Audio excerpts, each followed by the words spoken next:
Okay, so let's talk about teleseminars. Actually, I want to mix a little bit teleseminars and webinars because depending on what you are going to do or what you're going to sell, one format might be better than the other. Of course, with webinars, we have the thing with the pictures where we can bullet point and we can use a PowerPoint, so it can be more effective when we try to sell. Okay, but teleseminars and webinars, of course, when we start, they tend to bring a lot of frustration, right? I remember when we started doing teleseminars that, well, more than once, Nash, it was just you and me, right?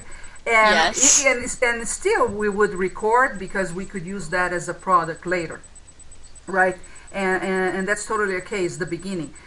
You see, Google Hangout is one way that you could be doing, let's say, quote, webinar right here. And it's the same thing. At the beginning, you might not get traction. And in this case, you even have one more problem. That is, people are not familiar with the tool in itself. They are kind of scared to be on camera. So you have all these little things to go over.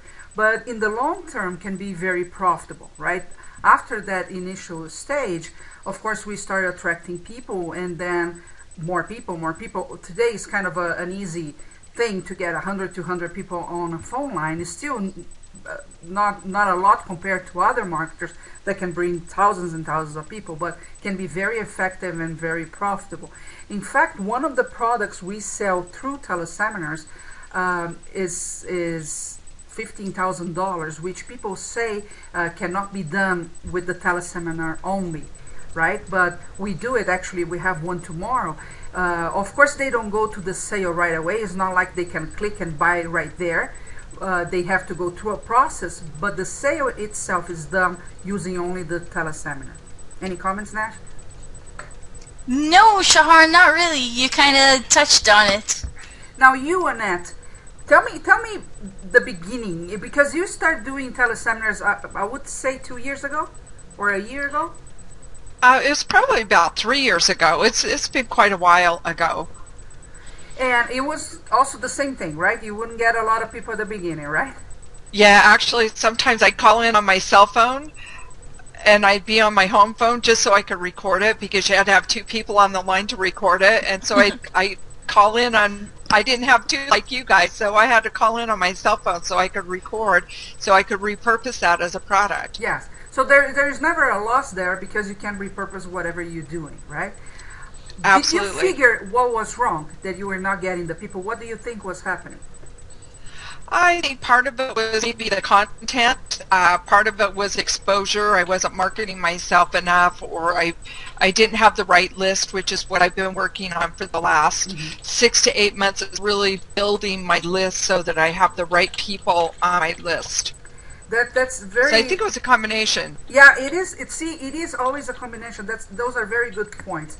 First, the content, and I would say the title in itself, right? That's valid actually for anything we are trying to market online.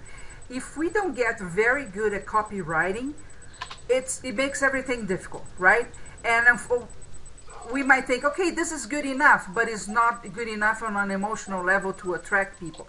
So you have to be very careful with the titles that you put out there, okay? Especially, of course, when it's something that is meant to sell.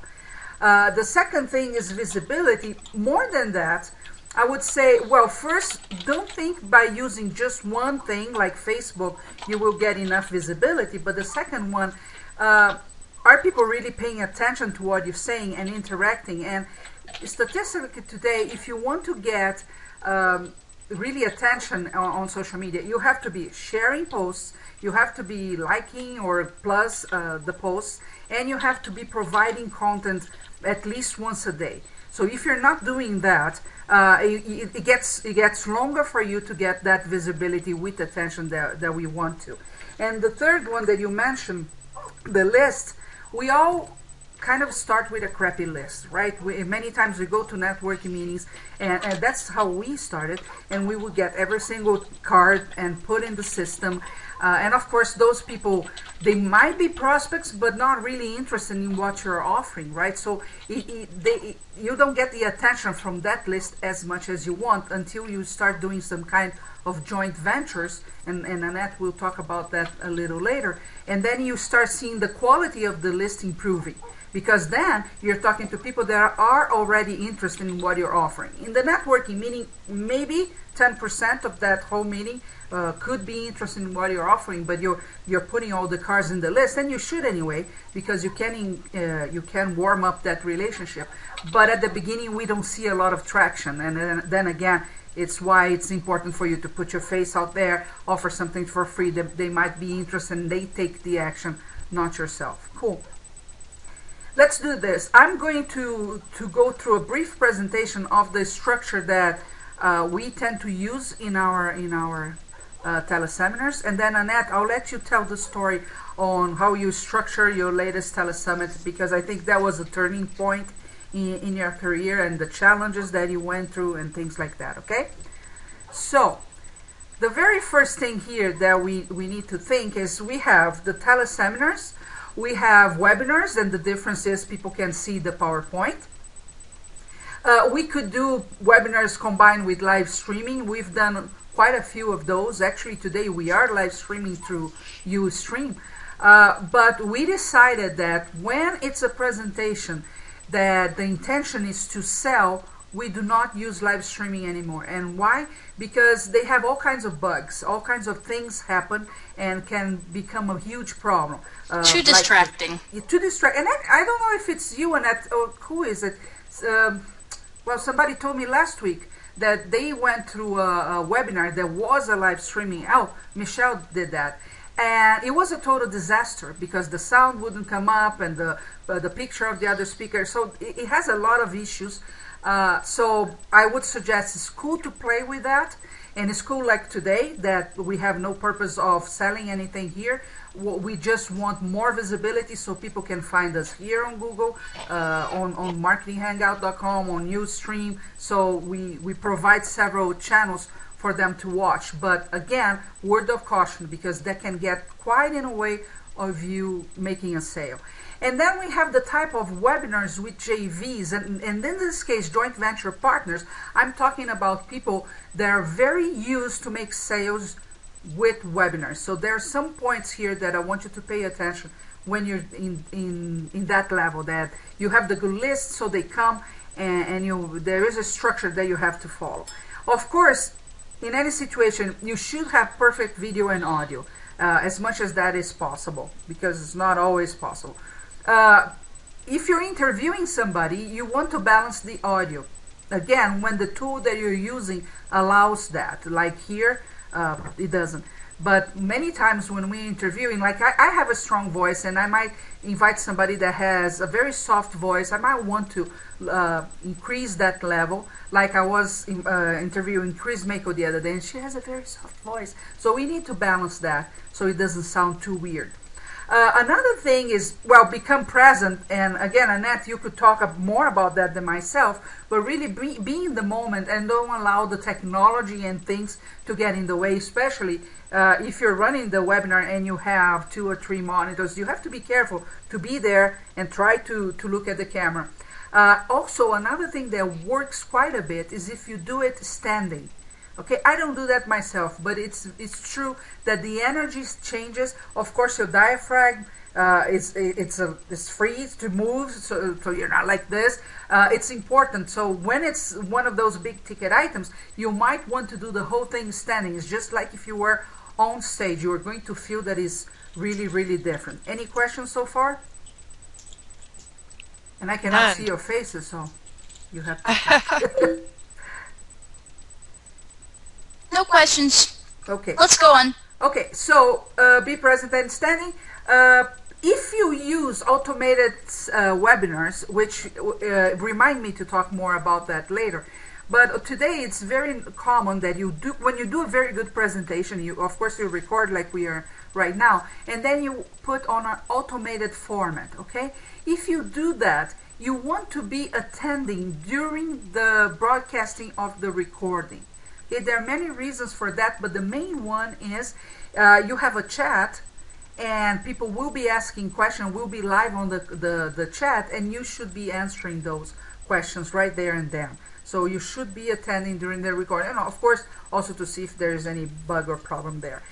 Don't check your numbers, how many listeners you have all the time, but you do want to check that in the middle of the session, okay? Because later you will see if that will decrease when you start the call to action, okay? I check that all the time.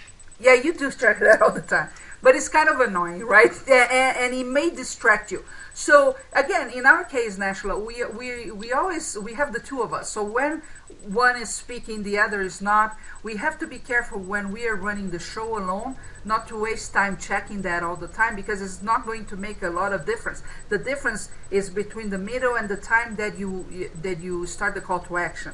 Because if that call to action doesn't start well, then you start losing people.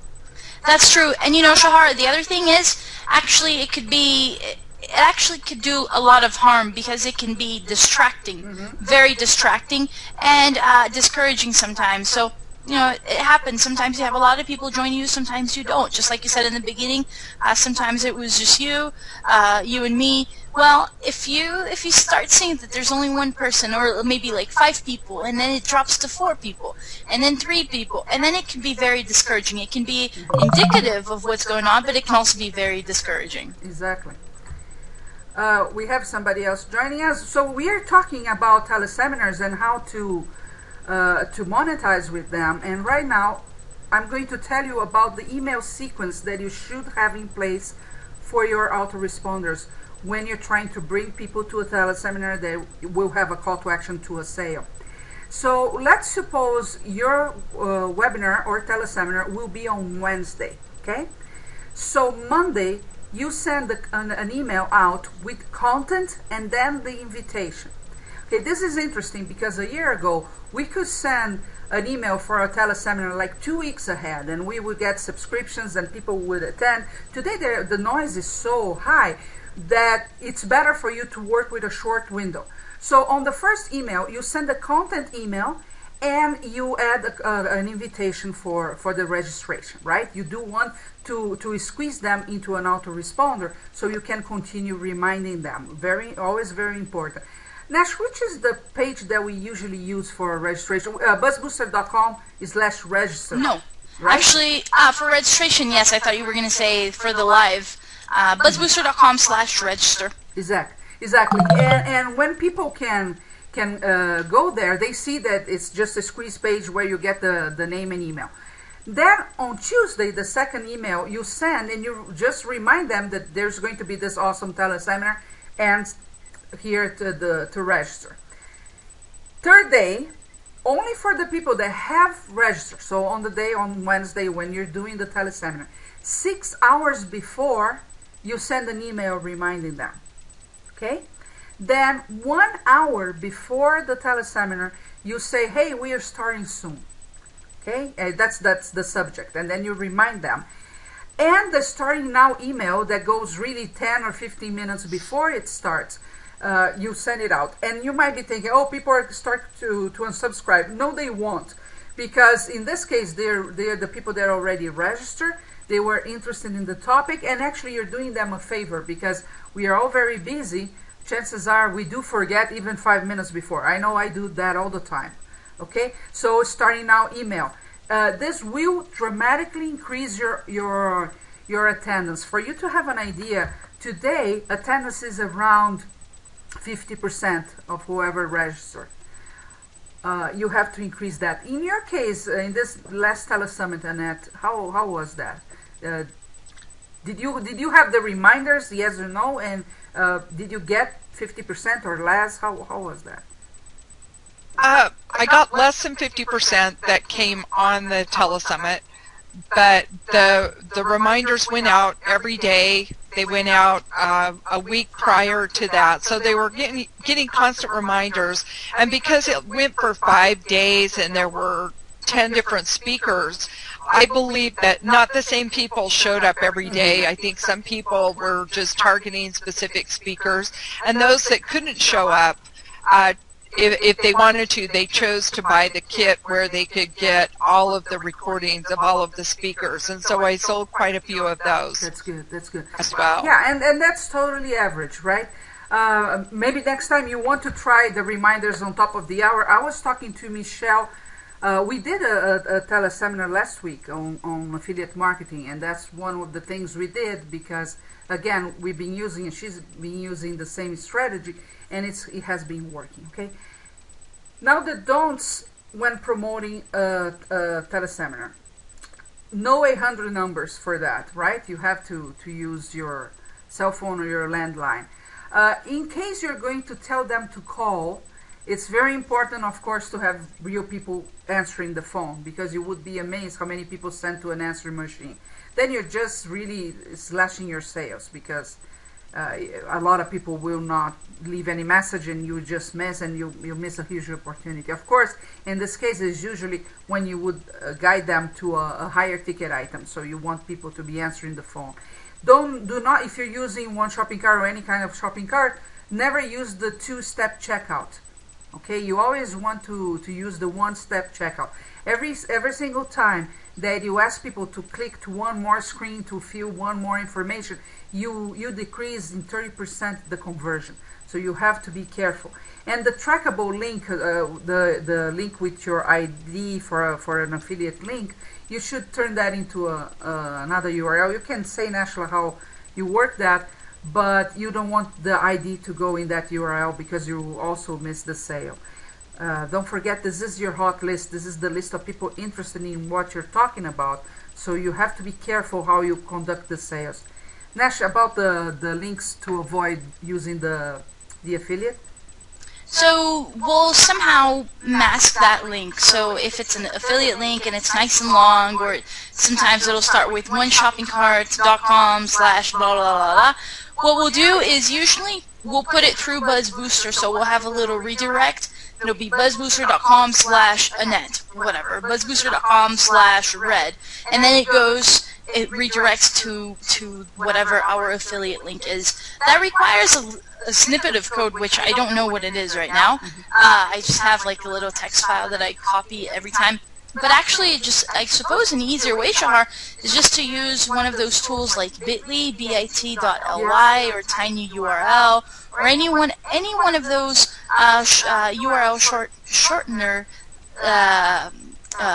services that will just change your affiliate links. Yes, especially when you're using Twitter, right? Because it's so easy for them to take the ID out and you... Okay, so you see, I just got 2 emails of people that got mixed up on Google Plus, and they're watching live. You see how it is. Anything that can get in the way gets in the way, especially with technology. So you want to make it as easy as possible. Of course, we are doing this also for our people to be able to interact with each other and learn how to use the Google Hangout. But it's an issue. We got an email today, right, that said, it's Chris saying that she needs to go do her hair before she's on camera every single time. Yeah. So she was not going to show up because her hair was not on prime time. But that's the thing too, like Shahar, it's realizing that sometimes we'll just assume that people aren't watching or that they aren't listening. They'll find other methods of doing it. So, like, even with the instant teleseminar service that we use, a lot of times people will just track how many people are on the line. They're realizing that other people could be listening just through the little web form, and that won't be part of the statistics. So it's the same thing here. So it looks like it's just 4 of us, when in reality there are at least 2 other people that we know of that are listening either through Ustream or through the Marketing Hangout page. So always keep that in mind. There's always someone watching you. Ooh. There is someone watching behind you. Okay, Annette, before, and I'm just checking how many we have on Ustream right now. We have 10. Annette, before I go to the structure, I want to know about your experience with the Telesummit, why you decided to do it, and the challenge that you faced, and if you had a structure that you follow every single call, or not, or how was it? Well, I decided to do the telesummit because I needed to build my list. I needed to build my list with more of a buying market. My list started with people that I used to work with for 20-something years in the semiconductor industry, and they aren't my target market. So I needed to get some people in there that were more my target market. So that was the reason that I did it, as a list building tool. And some of the challenges that I faced was, of course, I've never done anything like this before, so that was a challenge. I hired someone that this is what they do for a living, is help people do telesummits, and that was very helpful. I don't know what I would have without her expertise to get me through. But some of the challenges were just getting the speakers to get me their information on time, getting everything set up, making sure that I was fully prepared for it. Lots of people signing up, lots of people credit card problems, so there were all kinds of problems like that. And then also I had a speaker with an emergency, so I had to do a last minute shuffle of speakers. And so those were some of the challenges, but really hiring someone to help me do that. And then of course I hired your company to do all my web work, made it go so much smoother than if I would have tried to do it all myself. Mm-hmm. And that's one thing we need to understand, right? That if we want to make sales, there will be some investment involved, because if you try to do everything yourself, it's going to be crazy, right? So you had a social media agency taking care. You also had the affiliate manager taking care, right? And it still was a lot of work. So it's not like, oh, it's so easy, I just get on the phone and I make a lot of sales, right? You had to have a structure behind it. And this and I also have my personal business coach who had just done a telesummit a couple of months before, that was kind of guiding me along as well, what she learned, and giving me some tips as well. Cool. And you had some great speakers on your telesummit, people with a lot of name out there. How was it? How did you get those JVs with you? Well, I first decided on the theme of the summit, which was about the hero's journey. And then I just sent them an email. These were people that I'd either coached with before, had done their programs. I knew them in some way, and I just emailed them and asked them if they wanted to participate, and I was really excited at the response. It was really good, right? You got a lot of sign-ups and a lot of people there. Did you have any kind of structure to the call in itself that you prepare ahead of time, or each speaker dictated that, or how was it? Well, I had a structure, and then I also let the speakers submit some questions that they wanted to ask, wanted me to ask them, so that it went with what they were offering, what their programs were, what they were doing in their business at the time, the programs that they were working on, or their core business. And so I had some key questions that I asked, and then I let all the speakers come up with 1, 2, 3, 4 questions to ask them as well. Okay. Were you pleased with the results you got? Nash, I've lost the sound.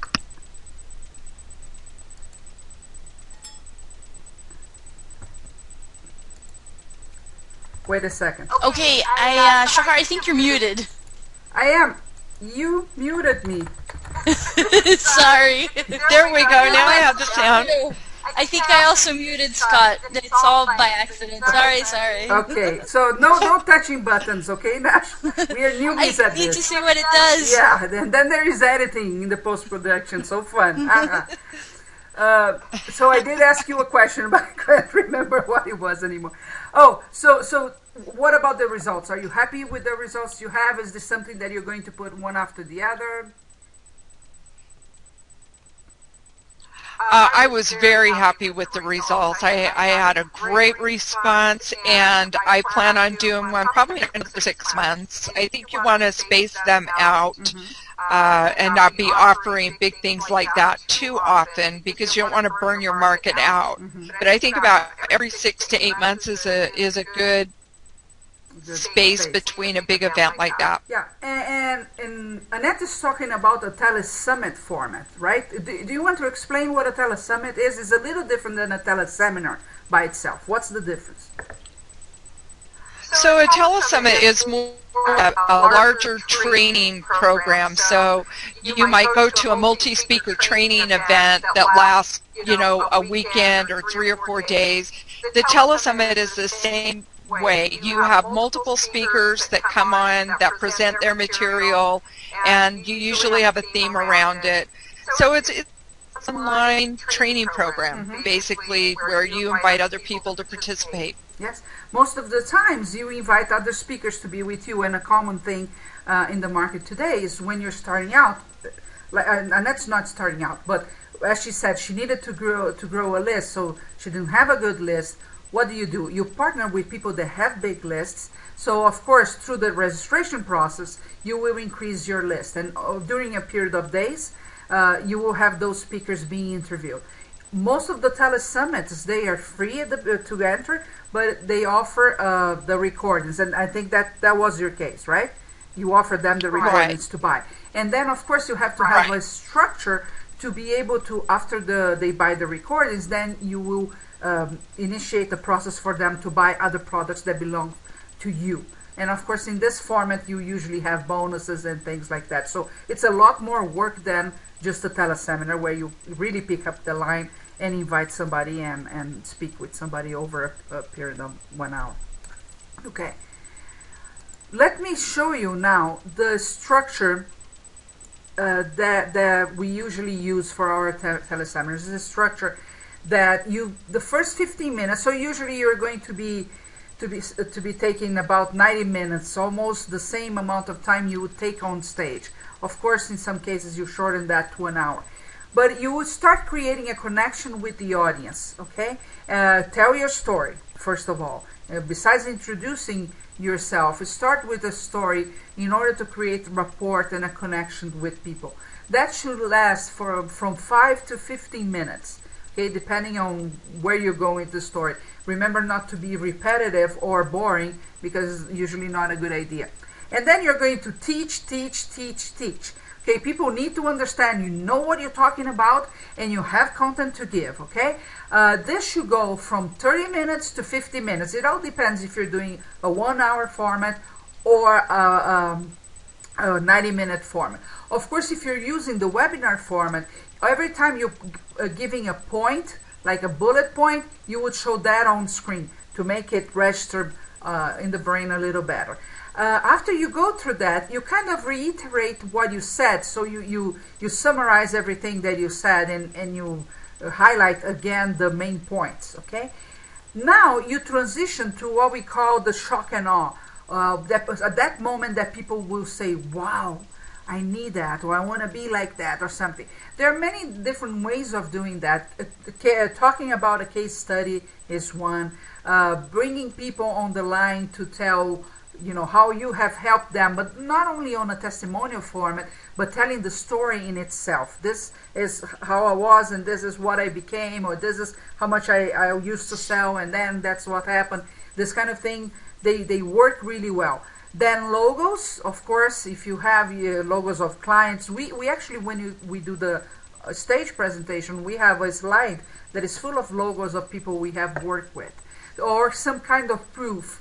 Online you see the people showing their ClickBank statements or shopping cart statements. Well, that can work too if that's the route you want to go. Then you transitioned from the shock and awe, so you gave the connection part, then the teach part, you reiterate what you said, then you go to the shock and awe, and then you go, okay, this is what you get. So now you transition to the call to action. Okay, you start saying what you're going to offer, what's going to become of them or of their life or of their business if they start using whatever you're offering. And you go to the close in itself. That will last 10 to 20 minutes. Here in what you get is also a moment for you to start talking about stories and transformation in this process. Then you go for the close itself, the point by point, what they are, the deliverables in it. Not too much though, okay? Don't go into many details. You have 3 hours with me and then 10, because that's not relevant. It's a lot more about what they get as the result by working with you or by buying your product. Here, after you do this, you can say the options that they have to buy from you. You can show social proof. A common thing that you see quite often on teleseminars is really somebody coming and sometimes 3 or 4 people giving testimonials. If you don't have the people to come, you might read, you might show videos that they did on YouTube. For example, here on Google Hangout, if I wanted to, I could plug a YouTube video just with one touch, one button. So I could show testimonials, for example. If I was using this kind of format as a webinar, of course it would be limited to 9 people, but have one thing in mind though, high ticket end sales, VIP sales, see before everybody else does, could you be used really, really well with Google Hangout, because you are going to say it's going to be for 4 people only. It's going to be I'm going to allow only 7 people to come and share before I share with everybody else. See, for example, if you're doing a group coaching, that could be a very good idea. So that then you will show the price itself, so the options, the discounts, and then you show the guarantees and bonuses that they get. Okay, so that guarantee and the bonus. It has to be a very good guarantee, because they don't want to feel like they are, if it doesn't work, it's going to be awful. And the guarantee increases sales. Exactly. They've tested this a gazillion times. So again, picture of what they get with testimonials if you're using webinars. The guarantee, you say the guarantee after you say the prices. Then you want a summary of everything. Okay, so if it's a webinar, it's easy. If it's over the phone, you have to remember. That's why it's always good to work either with a checklist or a flow chart, okay? Because then you know what's next and you don't lose the train of thought. For example, with me, I'm ADD, and I don't tend to use the scripts and a lot of things. I sometimes use some bullet points on the screen. It's very easy for me to forget. So flow charts work really well for me. I said that there was something else that I had planned, and it's always the same. Okay, so today's special offer, how much in value, that's the, if it's as a slide, it's exactly this format, or else it's going to be talking.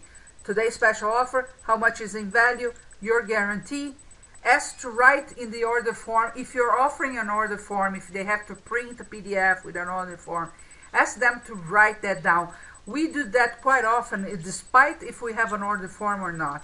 When we are speaking over the telephone or on stage, we always go through several points during the presentation, even during the content, and say, write that down, write that down. We say that many times. It's really educating them to start writing and engaging them in what you're talking about. But when it comes to the end, that's even much, much more important. So if you have an order form of any kind, or a form that they have to fill online, you might want to ask them to write, but it doesn't matter if you have that form or not. Ask them to write. And then, if it's a webinar, you leave that summary slide on. Okay, you might start talking about some other stuff, maybe answering questions, because that's a good time too to start answering some questions that people might have about the program in this case. And you want to leave that summary on so people can look and say, maybe I can afford, maybe I can't, and there you go. Remember one thing, you can sell anything through teleseminars. You can sell coaching programs like Annette did. You could sell social media services like Scott does. You can sell both, and plus a lot of other things like we do. There is no end to that. People tend to say that any sale above 2,000 is difficult to do with a teleseminar, which is true. It is difficult to do, but it's not impossible. Like I told you, we sold the BizUp for the marketing advisor, and he said he was going to be here today for 15. Maybe he's on Ustream. Maybe he is. So it's doable. Of course, we don't use only one channel for sales, but the teleseminar is one. Questions? I talk too much. No questions. Okay. So comments? Any comments? Any comments? Well, I really like the flow, and I didn't want to look like I was over here taking notes. No, I'll have to watch this later so I can take notes. But I really like the way you've outlined the flow of how the call should go. I really like that. Mm-hmm. You know, again, we tend to do the flow charts, and we have a folder with flow charts, and I also, when I need, I pin to the wall, because now see Nashla just touched another button. She does that all the time. No, yeah, I'm here. And we put them on the wall because, like I said, you're managing a lot of things at the same time, right? You're checking every now and then. You check sound. When you're recording or something, you have to check that. You might have interaction from people. It's very easy to lose track. Now, when we love to do presentations when people can ask in any point in time. With the inner circle, it's quite common, right? When we do every month, people can pop in on the line or ask on the web stream. But when you're selling, you have to be careful, okay? So if you're selling on a teleseminar, ideally, the whole process, you will not accept questions. Okay, after the call to action, after you repeated everything, you do your summary, then you might open. And still, it's kind of tricky. It's tricky because you may get somebody that comes on the line and say, "Oh, very good call, but you know what? I sent you an email yesterday about this," and go totally away. What you really would like is questions that are pertinent to the program itself. So, how is it that I pay, or do you make more payments, or whatever is the deal here? When you're so like even go ahead. Even with us, Shahar, we'll have the teleseminar, whatever it is, and usually there is a form where they can fill out and ask their questions, and we can get it. If it's pertinent, a lot of times, really, we'll just read the question, and I will ask you the question as if it were part of the presentation, and then you respond.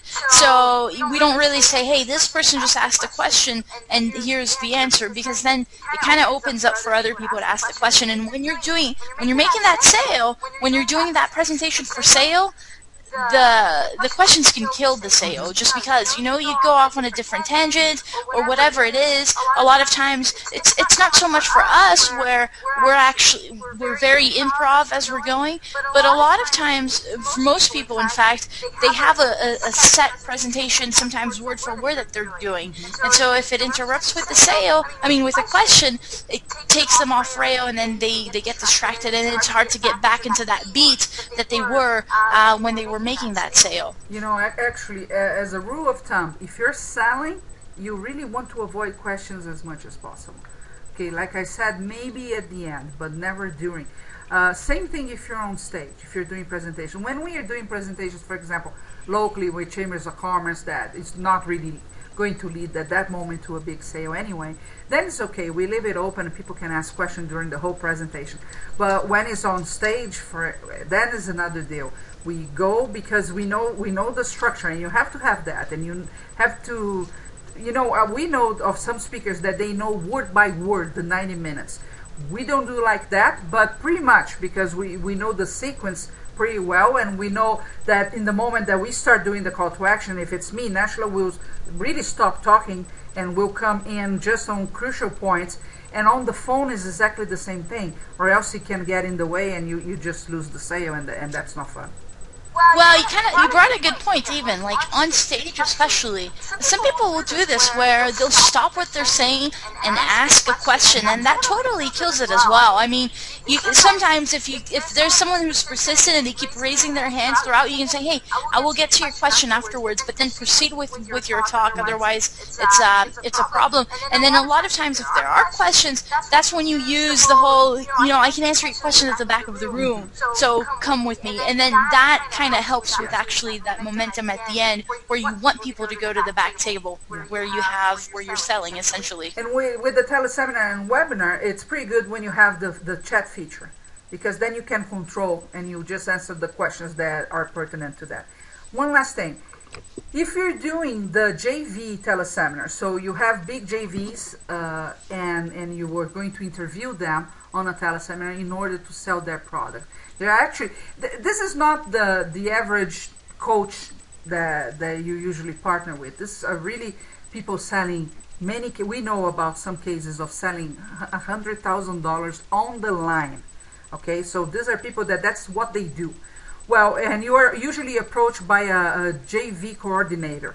You get invited to host that. And when do they come? They come when they see you have a good list. Okay, so they approach you and say, do you want to do this interview and that interview? When you do this kind of interview, it's very, very important to, okay, you do the connection part and you introduce, ask a question or two about the person, and after that, you let them talk. You do not interrupt the interview. It's not really an interview. They are going to speak the whole time, and you keep your mouth shut. It's really, really important because that kind of JV, it's rehearsed to the top. Okay, and like I said, they can sell hundreds of thousands of dollars in one call, and of course you as a JV, you are going to get a cut of that. Many times is up to 50%. So in those cases, you don't want to talk. You just do the introduction. If he asks you a question, you answer. But other than that, you let them talk the whole thing. You might be thinking, yeah, but if I'm the host, I should be interacting. Not in this case, because the presentation is meant to sell. I would say 3 years ago, the first time we got one, I was kind of a little offended because he wouldn't stop talking. And he brought people on the line and he brought testimonials and everything. And I was thinking, well, who does he think he is? I'm the host. But at that moment, I just didn't understand how these things work. You're talking about No, I think that guy in particular overdid it. I really do. I still do. I mean, seriously, he brought like 3 guests onto our teleseminar. It was very bizarre. Without letting us know first, right? So yes. That's the thing. You have to be careful because you don't know who is going to show up, and maybe he could have told us before, but the fact is that you can make a boatload of money when you have one of those JVs, right? Because they come on the line, they know what they are talking about, and they have the whole presentation rehearsed. So in that moment, you don't want to be interviewing the guy, okay? You see that they don't send you the questions or anything because it's memorized and they go with that. Like I said, can be very, very profitable.